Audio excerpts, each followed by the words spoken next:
पुण्यातली कायदा आणि सुव्यवस्था धोक्यात आली आहे। सराईत गुन्हेगारांनी पोलीस स्टेशनची तोडफोड केली आहे। पुण्यात पोलिसात आपण पाहतोय पोलिस सुरक्षित नसल्याचं दिसतंय। काल विधान भवनामध्ये आमदारांच्या मारामारीनंतर गुंडांचा पोलीस स्टेशनमध्ये राडा बघायला मिळाला। पुण्यात गुंडांनी चक्क पोलीस स्टेशनचीच तोडफोड केली असल्याचं आपल्याला बघायला मिळत आहे। निश्चितच ही बातमी मोठी आहे। एकीकडे आपण पाहतोय विधान भवनामध्ये राडा होतोय, दुसरीकडे पोलीस स्टेशनची तोडफोड केली जाते।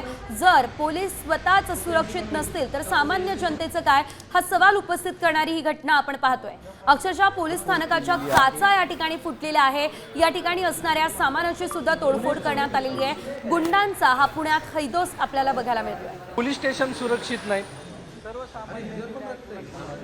आपण पाहू शकतो या ठिकाणच्या भिंतींवरती अक्षरशः मातीचे डाग जे आहेत ते आपल्याला बघायला मिळत आहेत। दगड फेकण्यात आलेले आहेत आणि ते दगड फेकून या ठिकाणी काच जी आहे ती फोडण्यात आलेली आहे। आणि शिवाय राहुल बिरसिंग यांचे जे वरिष्ठ पोलीस ठाण्याचे आहेत त्यांची देखील केबिन या ठिकाणी नुकसान त्या केबिनमध्ये झालेलं आहे।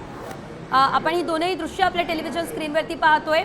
सहकार नगर पोलीस ठाण्यात ही संपूर्ण घटना घडलेली आहे आणि कशा प्रकारे ही तोडफोड झालेली आहे ते सुद्धा आपण या दृश्यांच्या माध्यमातून पाहू शकतो। अधिकचे अपडेट आमचे प्रतिनिधी सागर आव्हाड यांच्याकडून घेऊयात। सागर, कुणी तोडफोड केली आहे, काय कारण यामागचं होतं, काही माहिती मिळतीये का? नक्कीच आपण जर पाहिले तर पुण्यात कायदा सुव्यवस्थेचे ढिंडोरे उडवलेले पाहायला आपल्याला मिळत आहेत। कारण की बारक्या उर्फ लोंढे याला पुणे पोलिसांनी अटक केल्यानंतर त्याला सहकार नगर पोलीस स्टेशन मध्ये आणण्यात आलं।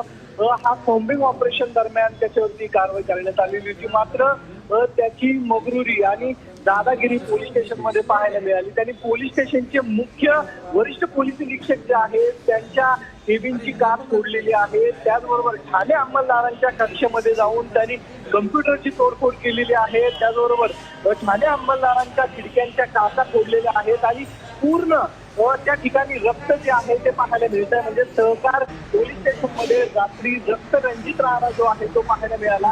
पुणे पोलीस आयुक्त सांगत आहेत की पूर्ण शहरातील गुंडांच्या मुसक्या आवळल्या जातील, कायदा सुव्यवस्था पुण्यात कुठे मात्र आपण जर पाहिलं तर पुणे पोलीस आयुक्त पूर्णपणे निश्चितच जर पोलीसच सुरक्षित नाही तर सामान्यांचं काय, हा सवाल उपस्थित झालेला आहे। धन्यवाद दिलेल्या या अपडेटसाठी।